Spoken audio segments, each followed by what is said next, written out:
Boa noite. Nós estamos iniciando mais um Ideias da Aldeia. Eu sou Cleisa Cartache e na noite de hoje nós vamos ter uma conversa com o César Farias. O César é artesão em joias e trabalha com joias da floresta. Boa noite, César, tudo bom? Boa noite, Cleisa. César, fala pra gente um pouco da tua história. Como foi que... Eu sei que você é conhecido ali, nasceu e se criou ali pela 6 de agosto. Conta um pouquinho desse trecho da tua vida aí. Pois é, a partir do trabalho... A partir do trabalho... A minha infância foi no bairro 6 de agosto, ali na Judia, no Igarapé Judia, né? Ali entre a Ponte Velha e a Nova, pescando piranambu e essas coisas, né? E eu sou filho de José Farias, que foi pioneiro na área de ourivesaria aqui no Acre. Chegou aqui trabalhando com ourivesaria em 42, né? E conheceu a minha mãe em Tarauacá. E aí por lá acabou fazendo ele ficou noivo com a mãe e fez um par de aliança numa casa de um ferreiro lá, com material de fazer esses materiais para boi, essas coisas, né? E ele só trabalhava com ferro, ele conseguiu fazer um par de aliança e foi onde a mãe descobriu que o meu pai era ourives, isso em 42, né? E aí eu sou o nono filho, né? Sou o caçula. E foi quem herdou esse trabalho esse ofício, né, que é o artesanato. E como foi que iniciou esse teu trabalho de misturar joias com sementes da floresta? Como foi que começou isso? Tem alguma coisa a ver com a tua infância lá, pescando na beira do Judia, alguma coisa assim? Não, já foi eu com 20 anos de idade, eu comecei a trabalhar com metais nobres e pedras preciosas aos 3 anos de idade, né? Tipo assim, a gente ia fazer vários cordões, para poder ajudar a mãe no complemento alimentar e tal, porque não tinha muito valor na época, né? E em 84 eu servi o exército, né? Então a minha vida, tipo assim, eu tava assim 24 horas do dia no exército, então não tinha muito tempo para estar na ourivesaria, lapidando. Então, como eu era infante de selva, só via mais nas matas aí. De vez em quando tinha algum tempo, eu ia pesquisando sementes, pegava um, pegava outro. E quando eu tinha um tempinho, eu chegava sábado e domingo, eu ia pro ateliê da minha mãe e tentar adaptar metais nobres em sementes. Foi onde começou a surgir, né, essa história. E todo mundo achando que eu tinha que ser internado, que eu tava doido, né? E, claro, imagina isso há 20 anos atrás, né? Então, eu saí do exército e fiquei fazendo esse trabalho, né, misturando metais nobres em sementes. E fazia escondido. Quando chegava aqueles fazendeiros fazendeiros, garimpeiros com os cordões de ouro no pescoço, querendo que eu consertasse alguma coisa, eu já escondia os trabalhos alternativos, com sementes em ouro e prata. Que a cabeça das pessoas é muito doida. De repente a pessoa, se o cara soubesse trabalhar com ouro, ele não estaria mexendo com semente, por exemplo, né? E aí eu fazia esse meu trabalho e escondia. Quando chegava no final do ano, né, dezembro, janeiro, fevereiro, eu pegava a mochila, botava nas costas, pegava a carona, ia para Mar del Plata, para Camboriú, para Búzios, atrás dos gringos, né? E aí era assim que eu ia. E as coisas foram acontecendo e de repente, e eu juro assim, piamente, que eu pensava que esse estouro da semente no mundo todo, não só no Brasil, no mundo todo, eu acreditava no sucesso dessa matéria-prima, mas isso depois que eu tivesse com os ossos brancos, né? Depois de repente a coisa aconteceu assim muito rápido, né? Mas foi mais como o que mais te chamou a atenção? Foi mais a questão da beleza das sementes em si ou foi por ser uma alternativa econômica na época? Não, porque eu estou sempre inventando história, né? E na época eu fiz alguma coisa, tipo assim, eu fiz alguma coisa, mas eu não levei muito a sério, né? Uma época fiquei em Anápolis, Olhos d'Água, Brasília, por ali, fui fazer curso de lapidação de pedras semi-preciosas. E lá, tipo assim, levei uma semente de jarina, né? E eu lapidei, não achei muito interessante. E aí eu vi um design espanhol que estava fazendo muito sucesso na Espanha e no Canadá, com táguas, tipo assim, com táguas que está com a mesma jarina, só que é uma macrocarpa, outra microcarpa, né? E aí eu vi uns trabalhos interessantes e foi onde eu comecei a, tipo assim, achei interessante o trabalho e foi onde eu comecei a trabalhar mais depois de repente a gente está lá em cima de toda essa história e não estamos sabendo aproveitar, né? E aí... E a jarina, que você trabalha muito, é uma alternativa para o marfim vegetal. Desde quando você trabalha com essa semente? Desde o início, quando você começou a trabalhar com sementes ou veio mais depois? A jarina foi a primeira. Foi a primeira? Foi a primeira, né? E a jarina, essa história da jarina ser... essa a gente falar, chamar de marfim vegetal, parece assim que é coisa que a gente está inventando agora com o marfim. Mas o próprio nome da jarina, o nome científico é Phytelephas, fita de planta, elefas, planta elefante, Phytelephas microcarpa, né? Então já é uma coisa que não é de hoje que vem. E o trabalho com semente aqui também, com a jarina também, não é de hoje não, tipo assim, não é de hoje que eu digo, né?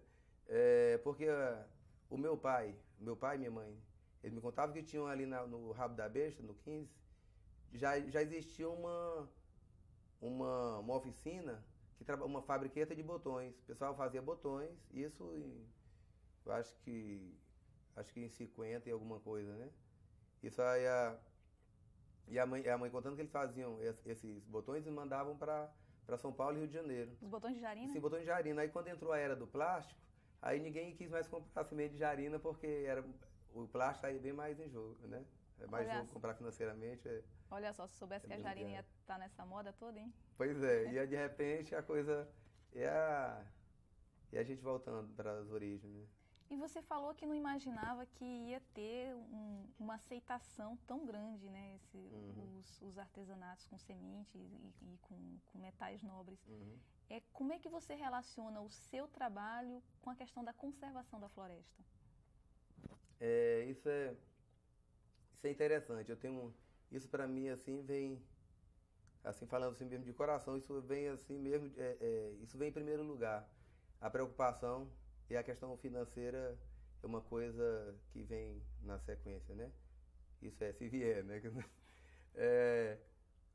Essa técnica que as pessoas estão utilizando hoje de limpar o açaí de uma vez só, bota 2, 3 quilos de jarina de patauá para chubão, isso foi técnica que eu trouxe do Goiás.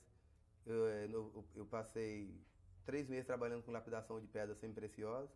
Então tem o chamado rola, ele é mais ou menos é o mesmo processo, só que lá para se lapidar pedras semi-preciosas, você trabalha com disco, com fragmento de diamante.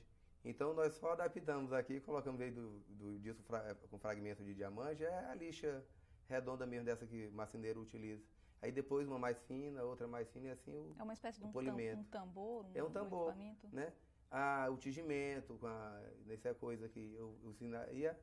E aí as coisas foram acontecendo e tipo, em curso, hoje eu ministrei curso para 120 pessoas só em Porto Velho, lá no CETENI, Sebrae de Rondônia, né? E algumas pessoas, eu senti que ficava enrolando para aprender, eu digo, ó pessoal, é o seguinte, eu poderia muito bem daqui fazendo de conta que está ensinando, vocês fazendo de conta que estão aprendendo. Mas a ideia aqui é ensinar mesmo, né? Aqui não tem negócio de esconder coringa de baralho, nada não, onde é que o pulo do gato, essa história não, né? O que a gente puder passar aqui, a gente passa tranquilo, mas tem que ter uma compreensão mesmo. Questão do manejo também, não basta. Agora, tipo assim, tá todo mundo, a moda é trabalhar com semente, mas agora a gente tem que começar a ter uma preocupação de saber como garantir essas sementes, né? Porque agora todo mundo vai juntando e isso tem uma cadeia produtiva, né? E como é que você adquire essas sementes? Você compra, você mesmo colhe, como é que é isso? Passou a época já, tipo, eu ia pro mato, colhia, fazia seleção, cortava, dava o polimento, montava, ainda ia correr atrás do mercado. Mas só que a gente vai chegando a uma certa idade, né? Começa a dividir as tarefas, né? Tipo assim, tem pessoas lá, tem uma comunidade lá de São Luís do Remanso, o Gil, que sempre é um grande companheiro, pessoas que eu conheci através de curso, traz sementes. Tem o pessoal de Sena Madureira, de vez em quando aparece alguém, né, oferecendo sementes e a gente... E essas pessoas ou esses grupos que fornecem essas sementes, eles têm esse cuidado com a floresta, em fazer o manejo? Você tem essa preocupação de selecionar esses fornecedores? Temos, tipo assim, já aconteceu uma história muito interessante, né? É, eu fui ministrar um curso lá em na colocação Limeira, em São Luís do Remanso. E aí eu falando da ideia de trabalhar com os artesanatos, mas não só com a. Pessoal, não ficar só nessa história de jarina, nem pastiubão, vamos descobrir aqui o que é que a floresta nos oferece. E tinha um pé de muratinga, a pama, né? E aí aqueles galhos assim que é exótico, que parecem, né, umas formas exóticas. E aí eu tava mostrando, e a maioria do pessoal que tava comigo eram mulheres evangélicas. Eu falei, olha, esses galhos de muratinga dá para fazer chaveiros, alguns trabalhos. E aí alguma senhora, não, isso aqui não, né? Ninguém vai pegar nesse. E aí eu falei, não, isso aqui. E eu peguei e ensinei que aquilo dava pra fazer um chaveiro simples, coisinha simplesinha, rapidinho, fazia 10 chaveiros a R$ 3 cada um, R$ 30. Imagina isso dentro do seringal, né? E aí eu tava explicando direitinho como é que é. Tinha que esperar os galhos da pama cair para fazer o chaveiro. E no início elas acharam esquisito. Quando eu voltei para a segunda fase, elas tinham cortado o pé de pama para tirar os galhos, né? Aí eu falei, pessoal, a ideia não é essa. A ideia é que daqui seus filhos, seus netos, aproveitem essa a árvore ainda esteja aqui e eles estejam usufruindo dela, né? E assim isso você vai falando. Cada momento é um momento, né? E além da jarina, você falou também do pastiubão, que outras espécies você trabalha? A gente trabalha com a jarina, pastiubão. Quando eu desenvolvi esse trabalho em metais nobres, né, com ouro e a prata, a gente trabalha mais com tucumã, jarina, murmuru, sementes que não perecíveis, né? Agora tem algumas que já dá mais, né? Já são mais moles, já são mais fáceis de fungos e outras coisas. César, nós vamos para um rápido intervalo e voltamos já já com mais um pouquinho dessa conversa com César Farias no Ideias da Aldeia.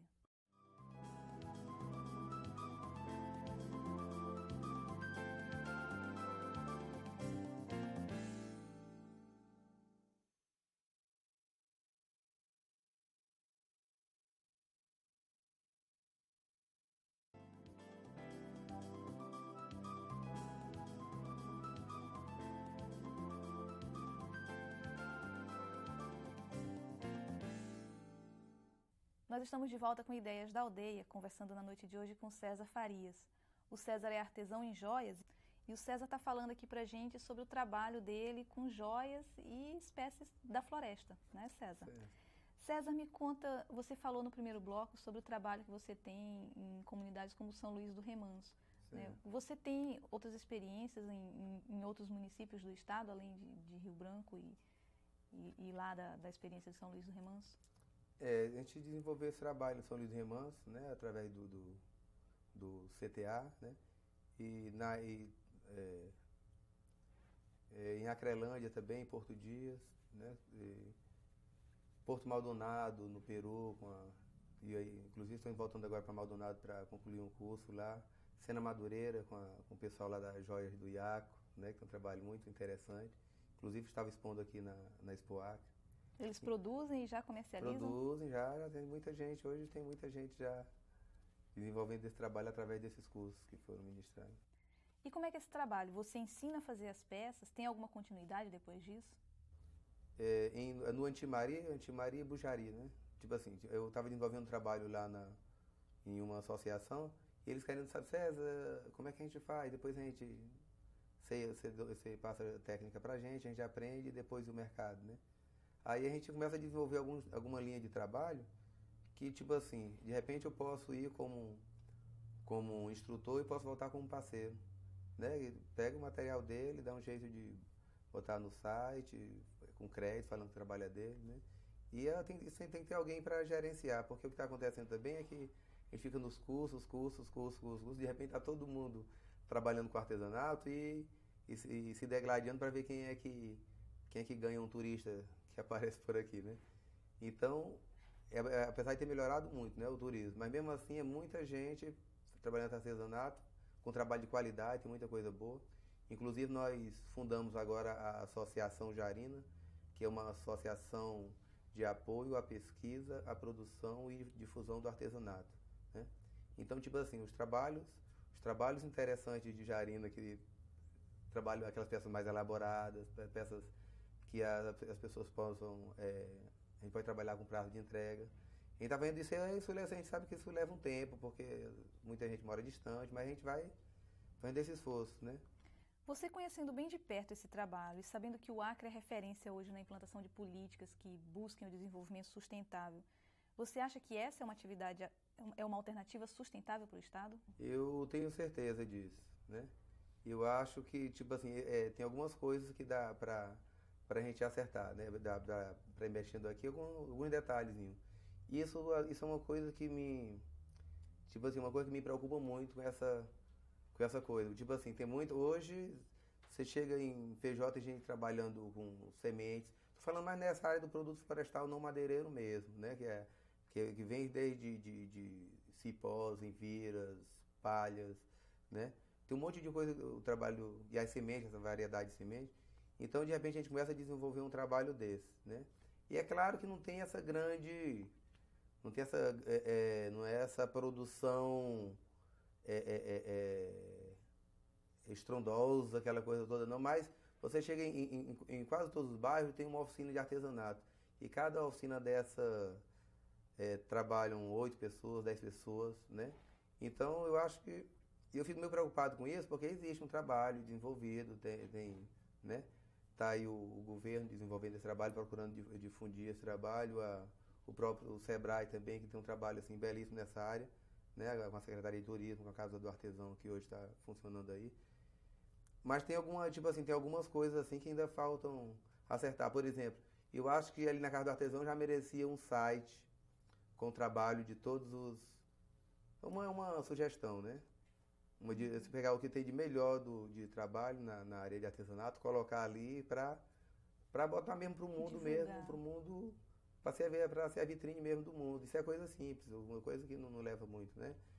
Mas no geral assim, a gente está indo num caminho muito certo, sabe?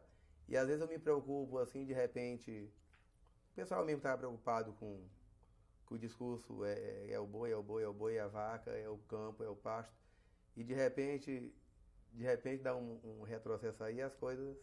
Porque isso foi um avanço muito grande, isso levou muito tempo. As coisas não acontecem assim do dia para a noite, não, né?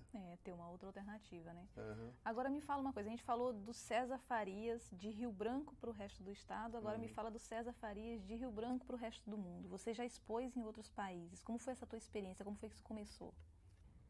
Um dia eu senti a necessidade de que o trabalho tinha que passar da fronteira, né? E eu peguei o meu currículo, comecei a mandar para onde eu sabia que tinha feira, né? Eu ia mandando, né? César Farias, filho tradicional, família de Oripe, tarará, e tentava botar um pouquinho em espanhol, português e começava a divulgar. E um dia eu fiquei sabendo de uma feira que ia acontecer em Saragoça, que foi a maior feira, dizem eles, que foi a maior feira de artesanato na história da humanidade. Primeira cumbre de artesão Europa, América Latina, que acontece na capital, em Saragoça, na Espanha, que é a capital dos congressos da Europa, né? E aí tinha oito artesãos da Amazônia concorrendo um espaço para expor lá no stand. E eu entrei, e de repente a Marinês do Sebrae ligou para mim: César, adivinha quem está aqui? Chegou, você foi contemplado, tarará, e eu fiquei louco, né? Aí fui correr atrás de apoio, né? E as instituições meio sem grana, e falaram: César, não dá. Aí eu fui atrás e aí, depois de muita história, eu voltei lá tipo assim, porque eu fui pelas vias legais, né? Depois resolvi convencer alguma pessoa, o seu Jorge Teixeira, seu primeiro de falar, que foi uma pessoa assim que me deu uma força muito grande, e falou: você vai. Eu digo: vai mesmo, o senhor me dá uma força? Ele falou: rapaz, eu lhe dou 10% de chance. Eu falei: então 10% tá bom demais, né? Ele me dando 10% de chance, aí eu já corri para a imprensa, falando que estava viajando, mas é claro, ele como instituição, Sebrae, né? E aí quando ele falou que me dava 10% de chance, eu já levei a imprensa todinha para ele falar que eu tava com esse 10%. E eu, não, o César vai, né? E eu acabei. E eu fazia essas loucuras. Fazia não, faço, né? E isso foi em que ano? Isso tá. 95, né? E de repente, tipo assim, a delegação do Brasil, todos chegando juntos em Saragoça, e de repente eu cheguei sozinho, né? O Zé Jarina, né? Chegando lá todo. E, e a concepção de artesanato na Europa é muito interessante. Tipo assim, qualquer trabalho industrializado, mas se você garantir que só vai fazer até 500 peças, é considerado artesanato, é artesanato, né? Então é isso, pode ser qualquer coisa. Agora, de repente, aí eu cheguei lá com cada peça, cada semente, passando uma lixa, passando uma broca, lixando, né? E eu fiquei assim meio sem graça e não dominava nem o portunhol, né? O espanhol muito menos, né?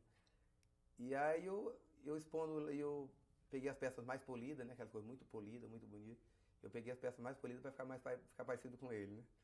Até eu me soltar devagarzinho, eu fui pegando aquelas peças mais exóticas. Eu peguei, tipo assim, colares grandes mesmo, couriço da castanha inteirinho, que só fiz bater, passar espanador para tirar a terra. Já coloquei umas castanhas saindo assim, amarrado com fio de tucum, coisas grandes mesmo, né? Isso e eu chama pegava, atenção. Chama atenção lá. E as pessoas que eram, nossa, me encanta muito, a semilha dela é maçonia brasileira, mira, tia, que hermosa, e aí, e as coisas acontecendo, e essas coisas eu sempre faço com a grande força do nosso pai mesmo ali, porque às vezes eu penso que é loucura, mas é fé em Deus mesmo, né? E me diz uma coisa, você falando da concepção de artesanato na Europa, como são esses valores dentro e fora do Brasil? Tem diferença da forma como o brasileiro e o europeu veem um artesanato? Quando eu cheguei em Madrid, fui lá, já carimbei o passaporte, fiz o câmbio e tal, e aí fui lá para a esteira esperar minhas bagagens, né? E todo mundo pegando, indo embora, e chegou a minha mala de roupa, né? Eu peguei e fiquei. E a mala de artesanato, joias, nada de aparecer. Eu comecei a ficar nervoso. Todo mundo indo embora e eu ficando sozinho lá no aeroporto. E eu querendo alguma explicação e o pessoal não entendia o que é que eu estava falando, né? Eu já sou gago, imagina. Gago espanhol, então pior ainda, assim. E aí, de repente, lá vem a minha peça, né? A minha mala com as joias artesanais. Aí quando eu pego aqui a mala, aí a polícia aqui em volta. Senhor, abra. Aí eu, minha nossa senhora. Aí peguei, porque ele já tinha passado lá no raio-x da vida e tal. Aí eles levaram, aí pediram para abrir, eu abri, deixaram eles abrir. Aí eu já peguei o convite da CEPIM. A CEPIM é o Sebrae da Espanha, né? Que tem essa mesma proposta do Sebrae aqui, a CEPIM tem na Espanha.